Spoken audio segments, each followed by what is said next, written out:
트럼프 타임으로 인해 막바지로 치닫는 러시아 우크라이나 전쟁에서 러시아군은 지난달 사상자 수로 최대치를 찍었습니다. 11월 말에는 단 하루에 2,000명 이상의 러시아군 병력을 잃었다는 보고가 나오기도 했습니다. 6일 BBC는 러시아군이 자국 영토에 진입한 우크라이나군을 계속 밀어내고 있지만 우크라이나 침공 이후 지난달 가장 많은 사상자 수를 기록했다고 보도했습니다.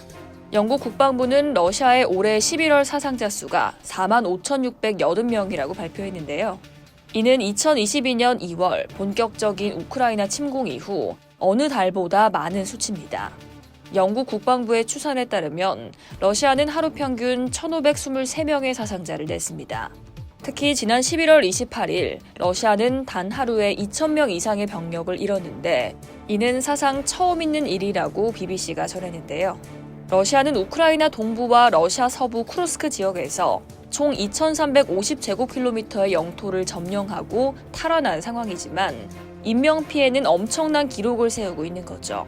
익명을 요구한 한 관리는 BBC에 러시아가 더 많은 진격을 하는 것을 보고 있다면서도 하지만 엄청난 대가를 치르고 있다고 인정했습니다.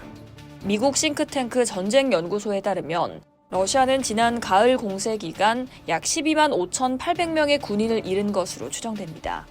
ISW는 러시아의 분쇄기 전술로 인해 러시아가 점령한 영토 1제곱킬로미터당 50명 이상의 군인을 잃고 있다고 분석했습니다. 이를 반영이라도 하듯 러시아 내 관 가격이 74% 폭등했습니다. 수요가 몰리면서 가격이 급등했는데요. 러시아의 관 평균 가격이 전쟁 발발 전에는 평균 4,437루블에서 지난 10월 7,711루블로 껑충 뛰었다고 우크라이나 매체 프라우다가 모스크바 타임즈를 인용해 5일 보도했습니다. 개전 첫 해인 2022년 48%나 오른 관값이 지난해에는 12%, 올해 들어 첫 9개월 동안 10% 더 상승했습니다. 이는 전쟁 사망자 수가 많지 않다는 러시아 측 주장을 실제적으로 반박하는 통계 숫자인데요. 사할린과 옴스크, 탐보프, 스몰렌스크 주 등 일부 지역에선 지난해 관 가격이 100% 넘게 오르기까지 했습니다.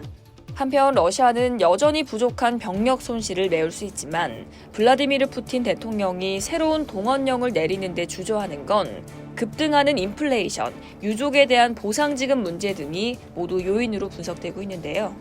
이런 가운데 러시아의 일부 지역에선 우크라이나 전쟁에 지원하려는 지원자에게 제공되는 보너스가 300만 루블까지 올랐다고 BBC가 전했습니다. 이상 월드 디펜스였습니다.